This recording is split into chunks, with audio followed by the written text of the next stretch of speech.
Advice for aspiring LGBTQ entrepreneurs. So there's a lot of advice out there. I think, unfortunately, not all of it is relevant or helpful to our community. I have a lot to say about this. So I'm actually going to do a whole series. Each video, I'm going to unpack one really hard-earned lesson that I've had on my journey building both and hopefully it can be of some value to you. Resources. Every business requires resources to be built. Time, money, and skill sets. Money, in many ways, is the simplest of these resources. You know, if you have millions of dollars sitting around, you could just hire other people to do the work for you. You can produce whatever products you're going to produce. You can make time speed up.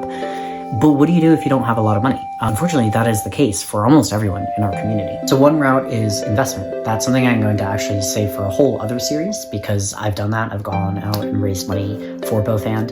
But the reality is the venture capital market, the investment market, it's another really hard space to break into, especially for our community. Let's move on to the next resource, time. Some people have full-time jobs. Some people have part-time jobs. Some people have lots of time. They're looking for the next things. I can't really give that much wisdom on time itself as a resource, but it is something to be really aware of as you build a business. It's like, it's going to take so much time, especially if you are undercapitalized or you don't have other resources. Bear that in mind. This is not some short-term commitment. You know, I was told early on, the amount of time and money you think it's going to take to build anything, double it. In my experience, I would say it's probably more accurate to actually triple or quadruple it. That's just the reality. This leads us to the third resource, which is what I wanted to talk about today and give what I feel is actionable advice about: skills. So no one is good at everything. I'm a great writer. I'm terrible with spreadsheets. If I had to isolate probably the single thing that has made both and successful,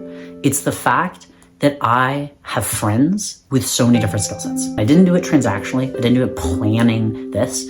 I'm just an open, curious person. I'm friendly. I like people who think differently from me. So when it came time to build both and it took a village, I had friends who understood finance, who understood design, who understood photography, all these different realms that were so critical for both and to be able to be birthed and brought into the world. Whatever age you are, and I wouldn't say just do this for business, don't do this just in a transactional way, but anyone anywhere is capable of connecting with other people who are different from themselves. And I can guarantee if you make that a practice in your life, not only does it just nurture your life in general, but it becomes a critical resource that you will have available to you when you can turn to this community who will support you and fill in your blind spots in the early stages of trying to build a business.